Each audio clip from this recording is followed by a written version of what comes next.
Very good morning everybody. मेरा नाम मोहित त्यागी है, मैं दिल्ली से बिलोंग करता हूँ। और हार्ट एक मेजर चीज़ें हैं हमारे आसपास। हम अपने लिए हमारे जितने भी नोन लोग हैं, जितने भी हमारे इन्फ्लुएंशियल सर्कल में लोग आते हैं, कहीं ना कहीं वो इन चीज़ों को लेकर सफ़र करते हैं। आज अगर हमें नॉलेज होगी, क्योंकि सारी चीज़ें किसकी हैं, the game of the knowledge only. हम लोग आपको कोई डॉक्टर नहीं बना रहे, हम लोग भी डॉक्टर नहीं है, but we are from the wellness sector. हम लोगों को एक अच्छी हेल्थ के बारे में अवेयरनेस देते हैं। हम में से कोई भी एज ए कंपनी भी या कोई भी आपको इस बात के लिए क्लेम नहीं करता कि हम लोग डॉक्टर्स हैं। हम डॉक्टर्स नहीं हैं, but we are working in a wellness company. We give awareness, हम लोगों को जागरूक करते हैं उनकी हेल्थ के बारे में। जिस तरह के प्रोडक्ट रेंज आज हमारे पास है, कहीं भी किसी का कोई साइड इफेक्ट नहीं है। ये सारे फूड सप्लीमेंट्स हैं। ये बात हम ऑलरेडी पहले भी कितनी बार कर चुके हैं कि food supplements, they are the part of the food. अगर खाने से हमें वो सारी चीजें मिल जाएं, तो किसी फूड सप्लीमेंट की कोई रिक्वायरमेंट नहीं है। डॉक्टर अब्दुल कलाम जी ने भी स्पेशली एक बात को कहा है कि हमारी बॉडी में जो एलिमेंट्स होती हैं, 95% जो एलिमेंट्स है, बीमारियां, that is due to the lack of nutrition. Nutrition की कमी के कारण ही मेजरली आपके शरीर में, हमारे शरीर में बीमारियां आती हैं। तो ये बात हम अच्छी तरीके से अंडरस्टैंड कर गए हैं, समझ गए हैं कि ये कमी कहाँ से आ रही है। ये बात हम कितनी बार पहले भी कर चुके हैं, अब भी हम उसी बात को दोहराएंगे कि कहीं ना कहीं अगर एक फूड, हमारा बैलेंस डाइट हमारे शरीर को प्रॉपरली मिल रहा है, तो हमें किसी सप्लीमेंट की कोई जरूरत नहीं है। लेकिन ऐसा नहीं है, अनफॉर्चुनेटली ऐसा नहीं है। तो आज हमें अपनी बॉडी को चलाने के लिए, रेगुलेट करने के लिए उन सप्लीमेंट्स की रिक्वायरमेंट है। तो आज हम उसी के बारे में समझने के लिए जा रहे हैं, जो कि बहुत ज़्यादा टेक्निकल सेशन नहीं है। एक आम भाषा में, एक नॉर्मल लैंग्वेज में मैं आपको समझाने की कोशिश करूंगा कि ये सप्लीमेंट्स क्या हैं, हमें इनको क्यों लेना चाहिए, इनके बेनिफिट्स क्या है। तो मैं अपनी स्क्रीन शेयर कर लेता हूँ। Let's start. अब लास्ट के जो हमारे पास पोर्शन है वो आता है कार्डियक केयर का, हार्ट का, जो एक मेजर पोर्शन है। आज हम इसी की बात करते हैं। तो अब सबसे पहले यहाँ कुछ फैक्ट्स लिखे हुए हैं हार्ट के बारे में, कि हार्ट वॉल जो होता है हमारा, ये कुछ ऐसे 10 फैक्ट है मैंने ढूंढ के यहाँ पर रखे हैं आपको बताने के लिए, कि जो हार्ट बीट जो हमारी पहली, वो पहले 4 हफ्तों के बाद हमारा, कि फर्स्ट हार्ट सेल हमारा करीब अर्ली में 4 हफ्तों के बाद डेवलप होता है, हार्ट सेल। और उसके बाद रेगुलरली अगर हम रोज की बात करते हैं कि कम से कम 1 लाख बार हमारा पूरे दिन के अंदर हमारा हार्ट अपना बीट करता, धड़कता है। और करीब पूरे 1 मिनट के अंदर 5.6 लीटर ब्लड को एक पंप करता है। 1 मिनट के अंदर 5.6 लीटर ब्लड को एक पंप करता है, रेगुलर, लगातार ये काम करता रहता है। और उसके बाद जो हार्ट की शेप आपने यहाँ पे आपने देख ली, वॉल आपने यहाँ पे देख लिया, एक आइडिया आपको लग गया कि लगातार इसके वॉल्स हमारे चलते रहते हैं। जैसे जैसे हम एक्सरसाइज करते हैं तो हार्ट हमारा और ज्यादा फंक्शन करने लगता है। तो मेजरली अब हम एक बात को देखें कि ऐसा ऑर्गन है जो बिना थके, बिना रुके, लगातार, जब से हम पैदा हुए हैं उसके पहले से भी, जब हम 4 हफ्ते के थे, 1 महीने के थे, वहां से हमारा हार्ट डेवलप हुआ। और जब तक हम लोग अर्थ पर रहेंगे, इस जीवन में रहेंगे, हार्ट हमारा लगातार काम करता रहेगा। कितना मेजर ऑर्गन है, सबसे ज्यादा काम ये कर रहा है ना, और लगातार इसके अंदर मूवमेंट होती जा रही है। तो अब जब हार्ट हमारे लिए इतना काम करता है, क्या हमने कभी सोचा है कि इसके लिए हमने क्या किया, इसके लिए हमने क्या किया? तो आज हम उसी के ऊपर गौर करने वाले हैं कि आज हम अपने दिल को क्या दे सकते हैं। दिल तो हमने बहुत लोगों को दिया होगा, लेकिन आज हम दिल के लिए क्या कर सकते हैं, आज हम हार्ट के लिए क्या कर सकते हैं। वी आर कंसर्न अबाउट कि इतने शानदार ऑर्गन के लिए आज हम क्या कर सकते हैं। आज हम उसी के बारे में बात करेंगे। अब यहाँ देखो, अब उससे पहले मैं दोबारा उसी बात पे आता हूँ, चैलेंजेस क्या है। ये जो स्लाइड आपके सामने आ रही है, इसका स्क्रीनशॉट ले लो, ये बड़ी इंपॉर्टेंट होने वाली है। रीजन है इसका स्क्रीनशॉट लेने का, कि जब तक हम बार बार वही बात करते हैं कि जब तक प्रॉब्लम का नहीं हमें पता होगा, जब तक प्रॉब्लम का पता नहीं होगा, जब तक सोल्यूशन हम किस चीज का देंगे। तो आज हमें उसकी ग्रेविटी को समझना, प्रॉब्लम कितनी बड़ी है। हार्ट डिजीज को सबसे common disease, second common disease है आफ्टर इन्फेक्शन और न्यूट्रिशन रिलेटेड प्रॉब्लम। यानी कि जितनी भी डिजीज प्रॉब्लम होती हैं, उनमें नंबर 1 के ऊपर जो सबसे ज्यादा प्रॉब्लम होती है वो किसकी होती है? इन्फेक्शन की और न्यूट्रिशन रिलेटेड प्रॉब्लम। अब देखो, दोबारा से बात, दोबारा वही है जो मैंने पहले भी आपको इसके बारे में बताया था, कि मेजर जो प्रॉब्लम होती हैं वो क्या होती है? न्यूट्रिशन और इन्फेक्शन की प्रॉब्लम होती है। और सेकंड नंबर पे जो प्रॉब्लम आती है वो हार्ट की आती है। यानी इतनी ज्यादा प्रॉब्लम लोगों को हार्ट की होती है। और वर्ल्ड हेल्थ ऑर्गेनाइजेशन ने 2030 तक एक एस्टिमेट दिया है कि जितनी भी डेथ होंगी उसमें से करीब 35% हार्ट के कारण होंगी, फेलियर ऑफ द हार्ट या कार्डियोवास्कुलर प्रॉब्लम के कारण ही डेथ होने वाली है। दैट मीन्स कि कितनी बुरी कंडीशन में आज हमारा दिल है। दिल तो हमने बहुत जगह दे दिया, दिल की बातें बहुत कर ली, गाने बना लिए, सब कुछ देख लिया, लेकिन उस दिल के लिए आज हमने क्या करना है कि करीब ये एस्टिमेशन है वर्ल्ड हेल्थ ऑर्गेनाइजेशन का कि 2030 तक 2030 तक जितनी भी डेथ होंगी उसमें से 35% सिर्फ कार्डियोवास्कुलर प्रॉब्लम के कारण होंगी। और लास्ट अगर मैं बात करता हूँ यहाँ की इंडिया की, कि जिसको सीएडी बोला जाता है, कोरोनरी आर्टरी डिजीजेस, पिछले 40 साल में करीब 3 गुना ये प्रॉब्लम बढ़ी है इंडिया के अंदर, और ये रेट हमारे शहरों में सबसे ज्यादा है। 3 गुना ज्यादा प्रॉब्लम बढ़ी है हार्ट की लगातार। पहले दिल की बीमारी को रईसों की बीमारी बोला जाता था, अमीरों की बीमारी बोला जाता था, लेकिन ऐसा नहीं है। और 2015 में एस्टिमेट किया है कि करीब 62 मिलियन पेशेंट्स इसके साथ आए हैं, और करीब उनमें से 23 मिलियन तो करीब 40 साल से छोटे हैं, और सिर्फ 11 मिलियन जो लोग हैं वो 60 साल से ऊपर है। दैट मीन्स आज ये खतरा 40 साल से के नीचे के लोगों के लिए बहुत तरीके से बढ़ता जा रहा है। और सबसे जो ये तो होगी सारी की सारी बात डर वाली बात, एक सूदिंग इफेक्ट क्या है कि जितनी भी हार्ट की प्रॉब्लम होती है उनमें से 80% प्रॉब्लम को प्री मैच्योर स्टेज पर रोका जा सकता है। यानी 80% प्रॉब्लम्स को रोका जा सकता है प्री मैच्योर स्टेज के ऊपर। अब यहाँ से हमारा रोल स्टार्ट हो जाता है। जो हार्ट की जितनी भी प्रॉब्लम होती हैं उनमें से 80% प्रॉब्लम को प्री मैच्योर स्टेज में रोका जा सकता है, यानी वो प्रिवेंटेबल हैं, वो क्यूरेबल हैं। आज हम यही तो काम कर रहे हैं। आज हमें उस प्रॉब्लम के साथ में सोल्यूशन भी आज हमें मिल गया। नेक्स्ट अब हम हाई ब्लड प्रेशर की बात करते हैं। नेक्स्ट छोटी स्लाइड से आपको दिखाया गया है कि ये आपकी आर्टरीज हैं। यहाँ पर एक नॉर्मल फ्लो यहाँ पर खून का होता है आर्टरी वॉल के अंदर, और ये इसका क्रॉस सेक्शन है कि यहाँ पर कोई भी इसके अंदर गंदगी नहीं है, नॉर्मल है। लेकिन जैसे जैसे हम जो खाना खाते हैं, बैड फैट जो हमारे खाने के अंदर आ जाता है वो हमारे यहाँ पर इन वाली नसों के अंदर जमने लगता है प्लाक की तरह, और इस तरीके से लगातार ये जो हमारे इसके ब्लड फ्लो का रास्ता है वो कम होता चला जाता है। यहीं से हमें सांस लेने में प्रॉब्लम स्टार्ट होने लगती है। और हमारे खाने से जो जो अच्छे फैट है, ओमेगा 3 ओमेगा 6 उनका अभाव होता है, क्योंकि हमने अपने खाने में जैतून का तेल, अलसी का तेल, सैलमन फिश, अखरोट वगैरह कंज्यूम नहीं किया है। ये कहीं ना कहीं उनकी कारण प्रॉब्लम है। नेक्स्ट देखते हो हाई ब्लड प्रेशर का क्या इलाज है। इलाज सिर्फ यही है कि अगर ये प्लाक बहुत ज्यादा आ गया है तो यहाँ पर कर दिया, अलग से एक को लगा दी नस, इसको बोलते हैं बाईपास सर्जरी। ये एक्चुअल में बाईपास सर्जरी होती है कि ब्लड फ्लो यहाँ से नहीं हो सकता, कोई रास्ता नहीं है, तो यहाँ से क्या कर दिया कि यहाँ से एक नस अलग से जोड़ दी, ग्राफ्टिंग जिसको बोला जाता है, और ये हो जाती है बाईपास सर्जरी। इसके लिए इस नस को कहाँ से लिया जाता है, नॉर्मली पैर में से एक नस ले ली जाती है काट के, और उस वाले टुकड़े को जोड़ दिया जाता है, यानी बाईपास कर दिया। अब ये सोल्यूशन नहीं है बाईपास होना, ये तो टेम्परेली इस जगह के ऊपर ब्लॉकेज आ गई थी, इस ब्लॉकेज को हटाया, यहाँ से कर दिया, अब ब्लॉकेज कहीं और आ सकती है। नेक्स्ट एक अगली चीज है जिसको बोलते हैं एंजियोप्लास्टी। एंजियोप्लास्टी एग्जैक्टली ये भी एक टेम्परेरी सोल्यूशन है कि इस जगह के ऊपर आपकी कोलेस्ट्रॉल जमा हो गया, यहाँ पे ब्लड फ्लो होने में प्रॉब्लम हो रही है, तो यहाँ पर आपने यहाँ पे वायर का मैश, एक तार का छल्ला डाल दिया जो कि इसको बैलून से फुला दिया, और ये यहाँ पर ये वाली जाली बन गई जिसमें से ब्लड फ्लो आपका होता रहेगा। इसको एंजियोप्लास्टी बोलते हैं। आप अगर डॉक्टर के पास जाओ सीने पे हाथ रख के, 70% केस में जब वो उसके लिए ब्लॉकेज आपकी देखे, एंजियोग्राफी करेगा, एंजियोग्राफी करने के बाद 70% केस में वो आपकी एंजियोप्लास्टी कर देगा। वो बोलेगा जी इस वाली नस के अंदर 80% ब्लॉकेज है, अब तो हमने ऑलरेडी खोली हुई है बॉडी को, हम एंजियोग्राफी कर ही रहे हैं, तो आप इसके अंदर ये रिंग भी डालो। हाथ के हाथ ही आपका 1 लाख का खर्चा वो हाथ के हाथ कर दे। 70% केस में एंजियोग्राफी जहां पर होती है वो एंजियोप्लास्टी कर देते हैं, क्योंकि उस टाइम आप तो, क्योंकि हम तो कुछ जानते ही नहीं है, जो डॉक्टर कहेगा हम तो उसी को मान लेंगे। इस तरीके से यहाँ काम होता है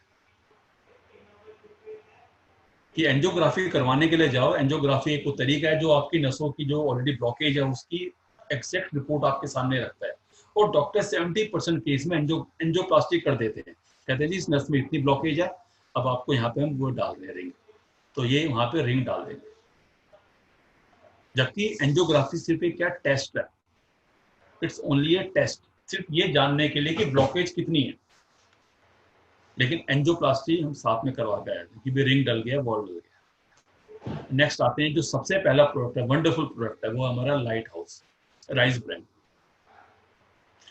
कि इसको बिल्कुल जापान के अंदर तो हार्ट ऑयल के नाम से बोलते हैं कि ये दिल के दौरों को बचाता है, इसलिए मैंने इस कैटेगरी में सबसे ऊपर इस प्रोडक्ट को रखा है। क्योंकि मैं वही बात कहता हूँ, जिसको आप रेगुलर कंटिन्यूस यूज कर सकते हो उसे आप यूज करो ना। तो अगर हमने अपने घर के तेल को चेंज कर दिया तो चीजें पूरे घर के परिवार का ही पूरा भला हो गया। अब इसमें ऐसी क्या क्या चीजें हैं, लेट्स आगे देखते हैं कि लाइट हाउस के अंदर सबसे पहली चीज क्या है। ये तो एक तो क्या फिजिकली रिफाइंड है, और इसके अंदर राइजोल के नाम से एक एंटीऑक्सीडेंट है जो रिपोर्ट्स इसके अंदर बताती हैं। तो उसको WHO ने NIN, national institute of nutrition, ये हैदराबाद के अंदर है, और अमेरिकन हार्ट एसोसिएशन है, इन सब ने इसको 100% सेफ माना है। और जिस तरह का ऐसा इसको इसकी रिफाइनिंग की जाती है, उसके लिए भी जो रिफाइनिंग का तरीका है, फिजिकली रिफाइनिंग, वो भी क्या है, पेटेंटेड है। यानी इसका भी पेटेंट लिया हुआ कि जिस रिफाइनिंग टेक्निक से इसको रिफाइन किया जाता है, कि ताकि इसके अंदर वो केमिकल यूज ना हो रिफाइनिंग के प्रोसेस में। अब इसके फायदे क्या क्या है। सबसे पहली बात तो ये एक तरह के खाने का तेल है, smoke point is very high, आपके दिल को सबसे ज्यादा स्वस्थ रखता है। वे लेडीज के अंदर जो हार्मोन्स की प्रॉब्लम आती है, हॉट फ्लशिज के नाम से, उनको भी कंट्रोल करने में हेल्प करता है। स्किन को बड़ा अच्छा रखता है, आपको स्किन को सॉफ्ट रखेगा, एजिंग इफेक्ट को कंट्रोल कर देगा। उसके बाद टोकोटिनोल्स और फाइटोस्टेरॉइड्स स्टेरॉल्स के अंदर है, जो कैंसर को कंट्रोल करते हैं।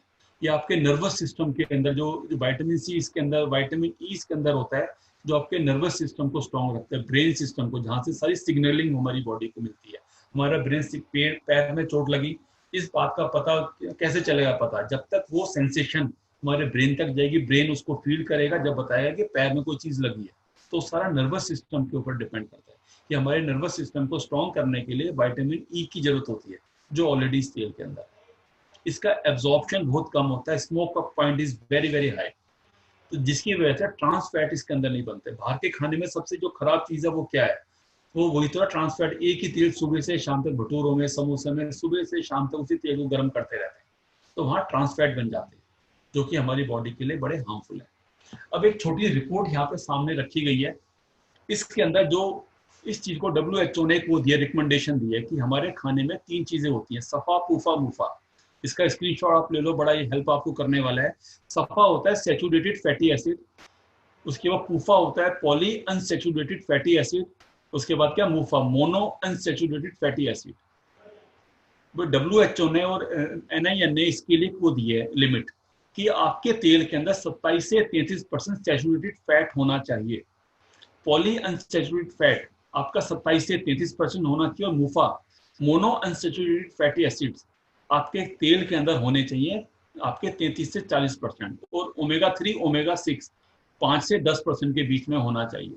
और ये नेचुरल एंटीऑक्सीडेंट है जो तेल में होने चाहिए। ये रिपोर्ट किसने दिया, ये NIN ने दिया, national institute of nutrition Hyderabad. और WHO की वर्कशॉप है हैदराबाद में जो हुई थी, डेट भी यहाँ पे लिखी हुई है कि हमारे खाने के अंदर ये चीजें होनी चाहिए, हमारे तेल के अंदर ये उसकी क्वालिटीज है। अब बहुत सारे लोग इस बात पे वो करते हैं आर्ग्यूमेंट कि हम तो सरसों का तेल, पीली सरसों का तेल लेके आते हैं, गांव का शुद्ध है, ये और वो बहुत सारी बातें होती हैं। वो ठीक होंगे अपनी जगह पर, ठीक हैं, लेकिन मैं आपको सिर्फ रेफरेंस इस रिपोर्ट का दे रहा हूँ कि जो गवर्नमेंट की वर्कशॉप है, एक इंस्टीट्यूट है जो इसके ऊपर काम करता है। अब इसने सभी तेलों का दिया है। हम घी खाते हैं, घी में सैचुरेटेड फैट सबसे ज्यादा होता है, कि बिल्कुल लिमिट से भी ज्यादा। फिर ये पॉली अनसैचुरेटेड फैट सिर्फ 3% है, उसके बाद मोनो अनसैचुरेटेड फैट कितना है, ये 30% है, और ओमेगा 3 ओमेगा 6 सिर्फ 2% है, और नेचुरल ऑक्सीडेंट कोई नहीं है इसके अंदर। ऐसी इसके बाद वनस्पति घी, सबका रेशो देख लो आप यहाँ पर, पॉम ऑयल देख लो, सनफ्लावर ऑयल देख लो, कॉर्न ऑयल। फिर ये मस्टर्ड ऑयल की मैं बात करता हूँ, मस्टर्ड ऑयल के अंदर सैचुरेटेड फैट सिर्फ 3% होता है। ये वाले पॉली अनसैचुरेटेड फैटी एसिड ये कितने हो गए, 55%, लिमिट से कितने ज्यादा। अब देख लो कि जो ये रेड कलर में लिखे हुए हैं, ये सारे लिमिट से बाहर है। जो ये ग्रीन कलर में नंबर्स लिखे हुए हैं, ये इस लिमिट, जो तयशुदा लिमिट है, उसके अंदर आते हैं। सिर्फ एक ये राइस ब्रांड ऑयल है जिसके अंदर सारी चीजें ग्रीन है, यानी कि इसके अंदर सैचुरेटेड फैटी एसिड कितने हैं, 22% है, जो एक लिमिट के अंदर है। नेक्स्ट उसके बाद पूफा की बात करते हैं, वो हमारे 35% है अगेन। फिर उसके बाद यहाँ पर बात करते हैं, ये वाला 33 से 40%, 43 अगेन वही हमारे लिमिट में आ गए। नेक्स्ट ये आ गया हमारे पास ओमेगा 3 ओमेगा 6, तो ये कहीं ना कहीं पर ये रिपोर्ट आपको इस बात को जज करते हैं कि कहीं ना कहीं जो रिपोर्ट ऊपर दी गई है गवर्नमेंट की तरफ से, वो रिस्ट्रिक्शन लगा रखी है कि खाने के तेल में ये अच्छी चीजें होनी चाहिए जो आपके शरीर को स्वस्थ रखेंगी, वो सारी चीजें राइस ब्रान ऑयल में अवेलेबल है। फिर इसके अंदर ऑर्जेनोल एक एंटीऑक्सीडेंट है जो हार्ट को ठीक रखता है। विटामिन ई इसके अंदर है 45। तो ये इसके बारे में बेसिक इंफॉर्मेशन थी। दूसरा ये कि इसके अंदर ट्रांस फैट नहीं बनते हैं, स्मोक पॉइंट इज वेरी है, चिपचिपा नहीं है, आपके एग्जॉस्ट के ऊपर जो लोग यूज कर रहे हैं एग्जॉस्ट के ऊपर कालापन बहुत कम आता है, टाइलें बहुत कम काली होती हैं। अब लोगों को, जो लोग दूसरा तेल यूज करते हैं सरसों का तेल या कोई भी XYZ ऑयल, आप पूछ सकते हो कितनी बार किचन को साफ करना पड़ता है, एग्जॉस्ट फैन कितनी बार साफ करना पड़ता है। तो ये बेसिक फर्क है, फिजिकली आप इसको देख सकते हो। नेक्स्ट प्रोडक्ट हमारे पास आता है फ्लैक्ससीड ऑयल, अलसी का तेल। अब इसके अंदर सबसे चीजें इंपॉर्टेंट क्या है कि फ्लैक्ससीड ऑयल, यानी कि फ्लैक्स को, अलसी को किचन की रानी बोला जाता है। आयुर्वेदा में अगर आप देखोगे कहीं भी तो ये बोला जाएगा कि आपके किचन में अलसी एक रानी की तरह है, हर जगह पर अलसी का इस्तेमाल होना चाहिए। अब अलसी में वो कौन से ऐसे गुण है, एक तो इसके अंदर होता है ALA, अल्फा ल्यूनिक एसिड, जो एक तरह का एसेंशियल फैटी एसिड है जो हार्ट के लिए सबसे इंपॉर्टेंट है। पहली चीज इसके अंदर क्या है, ALA, अल्फा ल्यूनिक एसिड। दूसरा इसके अंदर अप्रोक्सीमेटली 50 से 60% के बीच में ओमेगा 3 इसके अंदर अवेलेबल है, ओमेगा 3 और ओमेगा 6। यानी कि जो वेजिटेरियंस हैं उनके पास फ्लैक्स सीड के रूप में एक इतना शानदार चीज अवेलेबल है कि यहाँ से ओमेगा 3 ओमेगा 6 ले सकते हैं। वरना जो लोग नॉन वेज लेते हैं, मेजरली वो सी फूड लेते हैं, वहां से उन्हें ओमेगा 3 ओमेगा 6 मिल जाता है। लेकिन जो लोग वेजिटेरियंस हैं उनके पास ऐसा कोई ऑप्शन, ज्यादा ऑप्शंस नहीं है जो वो इजीली ले पाए। तो ओमेगा 3 एक तरह का गुड फैट है जो हार्ट रिलेटेड जो चीजें उसमें काम करता है। इसके अंदर स्ट्रॉन्गली विटामिन ई है, जैसे मैंने आपको बताया कि जो आपकी इंटीग्रिटी ऑफ द सेल के लिए, हार्मफुल फ्री रेडिकल से आपकी बॉडी की रक्षा करता है। इसके अंदर मैग्नीशियम और हार्ट है जो आपके ब्लड प्रेशर को कंट्रोल करने का काम करता है। मैग्नीशियम एक बड़ा इंपॉर्टेंट रोल प्ले करता है। फिर इसके अंदर vitamin B, copper, fibre, zinc, वो सब चीज अवेलेबल है। तो इसके फायदे क्या क्या हो गए, सबसे बड़ा फायदा इसका क्या हुआ, ये कोलेस्ट्रॉल को, ट्राइग्लिसराइड्स उनको कंट्रोल करेगा, ब्लॉकेज आर्टरीज की प्रॉब्लम है उनको कंट्रोल करेगा। अब इसके देखो, आप ये खुद देखोगे, आप कहोगे जिसको हार्ट की प्रॉब्लम है उससे मैं क्यों दूं भाई साहब। ये जो हमने क्या बोला 80% प्रॉब्लम हार्ट की क्या है, वो क्या प्रिवेंटेबल है, उनको कंट्रोल किया जा सकता है। जिनका शुगर बहुत ज्यादा है वहां पर ये उसके शुगर को कंट्रोल करेगा, फैट बर्निंग में काम करेगा। खाली पेट 2 कैप्सूल लो ना सुबह, फिर उसके बाद वर्कआउट करो, आपके फैट को कंट्रोल करेगा। हेयर नेल्स के लिए, स्किन के लिए, सब जगह के लिए ऑयल बहुत अच्छा है। नेक्स्ट ये आपके हार्मोन, बिल्कुल स्पेशली मैं तो इस बात को बोलता हूँ सभी वुमेन्स को, सभी लेडीज को फ्लैक्स ऑयल यूज करना चाहिए। मेजरली जो हार्मोन्स का अप डाउन होता है, इम्बैलेंस होता है, वहाँ ये मेजरली काम करता है। यानी कि जहाँ भी नसों से रिलेटेड जो प्रॉब्लम है, वेन से रिलेटेड जो प्रॉब्लम, नसों की प्रॉब्लम, सब जगह के ऊपर फ्लैक्सीड ऑयल काम करेगा। अब लोग पूछें कहाँ कहाँ देना, तो आप समझ लो कि हर एक लेडीज को तो ये देना ही देना है। कि मैन पॉज के टाइम में जो पूरी बॉडी में प्रॉब्लम होती है वो ड्यू टू हार्मोनल इम्बैलेंस के कारण होते हैं। एंटी इंफ्लामेटरी प्रॉपर्टीज है कि बिल्कुल ब्रेस्ट के अंदर सिस्ट को रोकता है, इंफ्लामेशन को रोकता है, डाइजेस्टिव सिस्टम में जहाँ पे उसके जोड़ों की प्रॉब्लम है वहां हेल्प करता है हार्ट के साथ साथ। इसके बाद मेंस्ट्रुअल साइकिल को कंट्रोल करेगा। इसीलिए ऑस्टियोपोरोसिस, लेडीज के अंदर मेजर प्रॉब्लम ऑस्टियोपोरोसिस की होती है, बिकॉज क्योंकि बॉडी की रिक्वायरमेंट अलग है। तो जो बॉडी में कैल्शियम की रिक्वायरमेंट होती है वो कहीं ना कहीं हमारी हड्डियों से वो कैल्शियम जाने लगता है, तो उसको ऑस्टियोपोरोसिस बोल जाते हैं। हड्डियां खोखली होने स्टार्ट हो जाती हैं, मेजरली ये प्रोडक्ट वहां काम करता है। 2 से 3 कैप्सूल आप इसके खाने के बाद ले सकते हो। इसके साथ पानी ज्यादा कंज्यूम करना है क्योंकि थोड़ी तासीर इसकी गर्म होती है, इसीलिए जो भी सप्लीमेंट आप लोगे उसके आप पानी ज्यादा कंज्यूम करना है। 1-1.5 गिलास पानी तो कम से कम पीना है। वैसे जैसे हम नॉर्मल दवाई खाते हैं कि एक घूंट पानी पिया दवाई अंदर चलेगी, ऐसा नहीं है। कोई भी सप्लीमेंट आप यूज कर रहे हो उसके आप पानी ज्यादा पियोगे, उससे एब्जॉर्प्शन उसका ज्यादा बढ़ेगा। ये मेरी तरफ से आपको एडवाइस है कि पानी ज्यादा पीना हर एक सप्लीमेंट के साथ, और हर किसी को आपको इस बात को बताना भी। तो फ्लैक्साइड ऑयल अपने आप में एक वंडरफुल चीज है। ये पहले से प्रिवेंटिव स्टेज पे काम कर रहा है। नसों की कोई दिक्कत है वहां काम कर रहा है, लेडीज की कोई प्रॉब्लम है, हार्मोन से रिलेटेड कोई प्रॉब्लम है वहां पर ये काम कर रहा है, जोड़ों की प्रॉब्लम अगेन इट वर्क्स, और कोलेस्ट्रॉल को कंट्रोल करने के लिए ये चीज है। नेक्स्ट प्रोडक्ट के ऊपर चलते हैं। अगला आता है L-arginine। अब ये जो 2 प्रोडक्ट मैं आपको बता रहा हूँ, कॉमनली बहुत कम लोग इसके बारे में जानते हैं। इसके बारे में इंफॉर्मेशन बहुत कम है। और आज आप ये देखोगे इसके थ्रू कितने इंफॉर्मेशन आज आपको मिलने वाले, आप कहोगे ये तो बड़े शानदार प्रोडक्ट हैं, हमें इसकी सिर्फ नॉलेज नहीं थी। तो जो पहला प्रोडक्ट है दैट इज L-arginine। अब L-arginine क्या है? एक तरह का एमिनो एसिड है जो कि हमारी बॉडी में नहीं बनता। पहली बात आ गई खुल के, एक ऐसी चीज है, एक एमिनो एसिड है जो हमारी बॉडी में नहीं बनता, हमें इसको डाइट से लेना पड़ता है। और इसकी इंपॉर्टेंस क्या है? ये हमारी बॉडी में प्रोटीन बनाने में हेल्प करता है और हमारी कार्डियोवास्कुलर हेल्थ में काम करता है, यानी कि दिल से संबंधित जो चीजें हैं वहां पे काम करता है। पहला हमने जाना L-arginine क्या है? अमीनो एसिड है जो कि हमारी बॉडी में प्रोड्यूस नहीं होता, हमें डाइट से लेना पड़ता है। हमें तो आज तक पता ही नहीं था कि L-arginine है क्या। और तो ये काम क्या कर रहा है? हमारी बॉडी में प्रोटीन बनाने में हेल्प कर रहा है, जो बॉडी में प्रोटीन सिंथेसाइज होते हैं वहां पर ये हेल्प कर रहा है। नेक्स्ट इसके बारे में देखते हैं कि एक अपने आप में रिवोल्यूशनरी हुआ प्रोडक्ट। इसके बारे में जिस जिस डॉक्टर ने इसके ऊपर वर्कआउट किया था, इसके बारे में समझाया था, डॉक्टर फरीद मुराद। उनको नोबेल प्राइज भी मिला इसके बारे में। डॉक्टर फरीद मुराद, आप यूट्यूब पे या गूगल पे चेक कर सकते हो, उनको इस वर्क के लिए नोबेल प्राइज मिला था। इतना इंपॉर्टेंट प्रोडक्ट है। डॉक्टर फरीद मुराद उनका नाम है और उनको इस वर्क के लिए नोबेल प्राइज मिला है। तो L-arginine एक यूनिक कॉम्बिनेशन है किसका? विटामिन का, लीकोपाइन का, फॉलिक एसिड, रेस्वेट्रोल। इसके बारे में मैं आपको बताऊंगा रेस्वेट्रोल होता क्या है। एक इंपॉर्टेंट चीज है जो कि वाइन के अंदर, ग्रेप्स के अंदर, वॉयलेट ग्रेप्स जो होते हैं उसके अंदर चीजें मिलती हैं। एंटी एजिंग की इसकी प्रॉपर्टीज है, एजिंग को रिवर्स कर देता है ये रेस्वेट्रोल। फॉलिक एसिड इसके अंदर अवेलेबल है। Vitamin 6, B6, B12 bad cholesterol को कंट्रोल करते हैं, गुड कोलेस्ट्रॉल को बढ़ाते हैं। दूसरा इसके अंदर क्या चीज है? विटामिन डी इसके अंदर है जो कैल्शियम के एब्जॉर्प्शन को बढ़ाता है। फिर उसके बाद इसके अंदर जो आपके शुगर को, यानी कि लो ग्लिसेमिक हेल्थ है, एक तरह का इसमें एंटीऑक्सीडेंट है। इसके अंदर है जाइलेट्रॉल, एक इंग्रेडिएंट है लो ग्लिसेमिक स्वीट्रेल, यानी कि जो इसके अंदर मिठास बहुत कम है, मिठास बहुत कम है।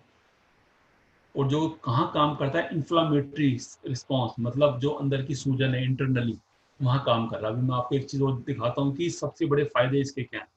सबसे बड़े फायदे क्या है कि एक आपके ना ब्लड प्रेशर को कंट्रोल करेगा, बैड कोलेस्ट्रॉल को नीचे ले आए, गुड कोलेस्ट्रॉल को बढ़ाएगा। ब्लड प्रेशर की जिनको प्रॉब्लम है वहाँ ये बड़ा अच्छा काम करेगा। प्री मैच्योर कार्डियोवास्कुलर एजिंग वहाँ काम करता है। उसके बाद ये सेक्सुअल फंक्शंस के ऊपर काम करता है, जिन लोगों को इस तरह की प्रॉब्लम होती है वहाँ ये अगेन काम करता है। जो लोग जिम में जाते हैं, वर्कआउट करते हैं, it works as a pre workout drink.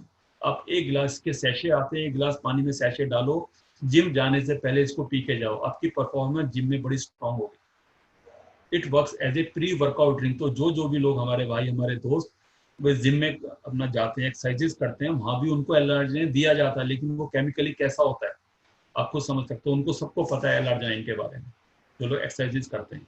तो it works as a pre workout drink. ये एंटी एजिंग के इसके बेनिफिट्स हैं, यानी कि एजिंग प्रोसेस को रिवर्स कर देगा।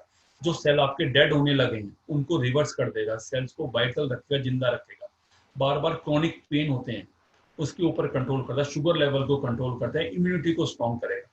और ये इलनेस के टाइम को, कि यानी कि जब आप कभी भी बीमार पड़ गए और जब वो रिकवरी फेज जो होता है 2 हफ्ते का, 3 हफ्ते का, उस टाइम के भी बड़े स्ट्रॉन्ग रिजल्ट्स हैं इसके L-arginine के। नेक्स्ट एक इसके अंदर सबसे बड़ी चीज है कि हमारे हार्ट के लिए, वेन्स के लिए नाइट्रिक ऑक्साइड जो हमारी बॉडी में बनता है, जो हमारी ये वाले ब्लड वेसल्स हैं, नॉर्मल ये वाले ब्लड वेसल्स हैं, एक एज के साथ साथ हमारी नसें क्या सिकुड़ने लगते हैं, श्रिंक होने लगती हैं।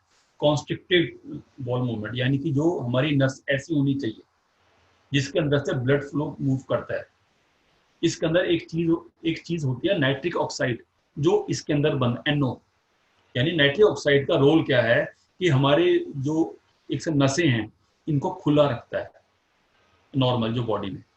लेकिन जब उसकी कमी होने लगती है तो ये वाली जो हमारी वेन्स है, नसें अपने आप श्रिंक होने लगती हैं, जो इसके बाद ये वाला ब्लड फ्लो का एरिया कम हो जाता है। इस जगह के ऊपर L-arginine काम करता है। नाइट्रिक ऑक्साइड इसके अंदर ऑलरेडी होता है, तो ये आपकी नसों को खोल के रखता है, उनको सॉफ्ट बना के रखता है, वो आपकी नसें हार्ड नहीं होती। कितना मेजर रोल है। हार्ट की नसें जो है आसपास की, वो हार्ड नहीं होती, उनके क्रॉस सेक्शन को, उनके एरिया को बढ़ा के रखेगा।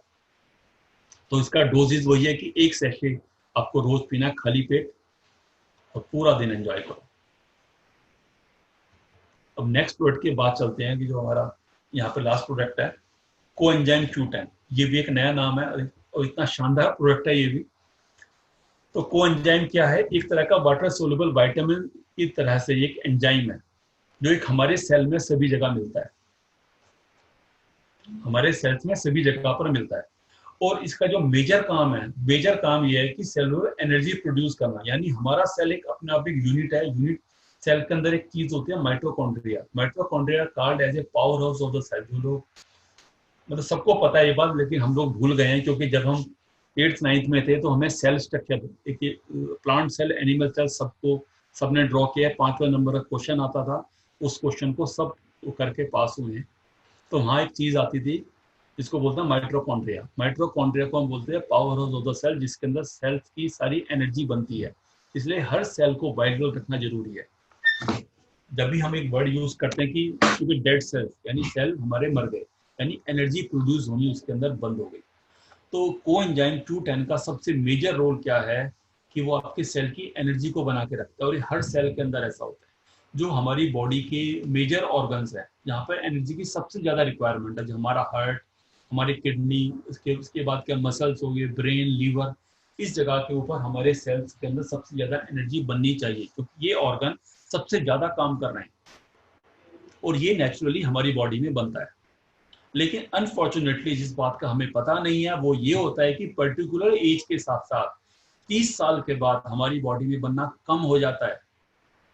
सबसे इंपॉर्टेंट चीज है कोएंजाइम Q10 30 साल के बाद हमारी बॉडी में बनना कम हो जाता है धीरे धीरे। बिल्कुल 45 पे और कम हो जाता है, 55 के बाद और कम हो जाता है। और इसी के कारण हमारे शरीर पर एजिंग इफेक्ट आने लगता है। जो रिस्पॉन्स हम 20 से 30 साल के एज में हम थे, जब हम वो एक्शन काम करते थे वो बड़े स्ट्रॉन्ग एक्शन थे। लेकिन जैसे जैसे हम उम्र बढ़ती गई 30 35 40 50 के हो गए तो एनर्जी लेवल कम होते चले। वो एनर्जी लेवल का मतलब ये हुआ कि कोएंजाइम Q10 आपकी बॉडी में बनना कम हो गया। अब तक हमें इसकी इंफॉर्मेशन, इसकी नॉलेज नहीं थी। तो आज मैं आपके थ्रू इस चीज को प्रेजेंट करना चाह रहा हूँ कि 30 साल के बाद 35 साल के बाद तो इसको लेना बहुत ही इंपॉर्टेंट है। ये आपकी कार्डियोवैस्कुलर उसके साथ साथ हेल्थ के साथ साथ आपके एनर्जी लेवल को बढ़ा के रखेगा। देखिए कि उसके बाद कई लोगों को आपने ऐसी समस्या देखे कि हार्ट बीट जो है वो रेगुलर नहीं होती, एक बीट कम हो गई। वहां पर ये प्रोडक्ट काम करे क्योंकि एनर्जी, क्योंकि सेल एक ऑर्गन है ना, ये जो हमारा हार्ट है इज द ऑर्गन। इस ऑर्गन में जितने सेल्स हैं उन सबको एनर्जी चाहिए। तो कितना इंपॉर्टेंट है ये वाला प्रोडक्ट। इसीलिए मतलब 40 साल के अंदर अंदर जो प्रॉब्लम होने लगती है, तो कोएंजाइम Q10 बॉडी में बनना कम हो जाता है। तो धीरे धीरे आपको कोई काम करने में वक्त लगता है, सोचते हो हाँ ठीक है जी, हाँ जी कर लेंगे, अभी कर लेंगे। इसलिए जितने कॉम्बैट ऑपरेशन होते हैं, जो स्पोर्ट्समैन की एक्टिव लाइफ होती है वो 30 साल तक ही होती है, जिसमें वो एक्टिवली इन्वॉल्व होता है। जितने भी कॉम्बैट ऑपरेशन है, आर्मी के ऑपरेशन हैं, सबके अंदर 20 से 30 साल के कैंडिडेट्स को लिया जाता है ज्यादातर, जो 90%। रीजन सिर्फ वही है कि उनके अंदर सेल्स की, क्योंकि ये बॉडी का सिस्टम है, ये उनको पता है, शायद हमें नहीं पता था आज तक। उसके बाद जिनकी बाईपास सर्जरी हो चुकी है उसके बाद रिकवरी टाइम में काम कर रहा है, बिकॉज क्योंकि इसका मेजर रोल सिर्फ यही है। इसलिए भाई साहब जो लोग 30 साल से ऊपर 35 साल से ऊपर के हैं, रोज का एक कैप्सूल लेना स्टार्ट कर दें। आपकी एनर्जी लेवल लगातार बढ़े रहेंगे। आपके ब्लड प्रेशर को लोअर करेगा, जिनका ब्लड प्रेशर हाई रहता है उनको लोअर करेगा। भाई शुगर के पेशेंट्स हैं उनके लिए बड़ा अच्छा काम करेगा। फिर उसके बाद प्लाक, फिर दोबारा मैं यहाँ पे आपको वही बता रहा हूँ, प्लाक डेवलप होने लगता है, उसको कंट्रोल करता है। फिर उसके बाद हार्ट क्रैम्प्स, जो उसके बाद सीने का दर्द होता है, क्रैम्प्स जो एकदम पड़ते हैं, उनको कंट्रोल करेगा। उसके बाद इरेगुलर हार्ट बीट, इरिदमिक हेल्थ, यानी कि कई लोग आपने ऐसे सुने होंगे हार्ट की एक बीट उनकी मिस हो जाती है, वहां पर ये बड़ा अच्छी तरीके से काम करता है। हार्ट की मसल्स हमारी डैमेज हो जाती हैं, इट्स फॉर अगेन रिकवरी। जिनकी हार्ट सर्जरी हो चुकी है उसके बाद आप इसको देना शुरू करें। और जो लोग मतलब 35-40 से ऊपर के हैं वो तो डेली एक कैप्सूल सुबह खाना खाने के बाद लेना स्टार्ट कर दें। उनके एनर्जी लेवल लगातार बढ़े रहेंगे, बहुत अच्छी तरीके से काम करेंगे, कहीं कोई प्रॉब्लम नहीं। एक कैप्सूल दिन में 2 बार, अगर बहुत ज़्यादा प्रॉब्लम है नॉर्मल कंडीशन में एक भी आप ले लोगे कोई इशू नहीं। तो इसके साथ ही बिल्कुल थैंक यू सो मच आप सबका बने रहने के लिए। आज हमने एक बेसिक सी इंफॉर्मेशन आपको दी, तो मैं उम्मीद करता हूँ कि आपने इसको बड़े अच्छे तरीके से समझा होगा। बिल्कुल थैंक यू सो मच आपका। और अभी बिल्कुल नेक्स्ट संडे हम आएंगे किसी बिल्कुल नए टॉपिक के साथ, और इसी तरीके से धीरे धीरे हम अपने नॉलेज को अपडेट करते रहेंगे। आज जो मैंने आपको इन्फॉर्मेशन दी, बेसिक इन्फॉर्मेशन दी, यानी एक तरीके से मैंने टेक्स्ट बुक आपको पढ़ाई, आपको सिलेबस का पता चला। अब इन डेप्थ जो आप जानना चाहते हैं तो उसके लिए आप गाइड यूज कर सकते हैं, और कोई चीज आपको इन्फॉर्मेशन यूट्यूब आज के टाइम में अवेलेबल है, और अपने अपने हिसाब से आप डिस्कवर कर सकते हैं कि आपको क्या चाहिए। और बेसिक नॉलेज मैंने आपके साथ शेयर किया। Thank you so much.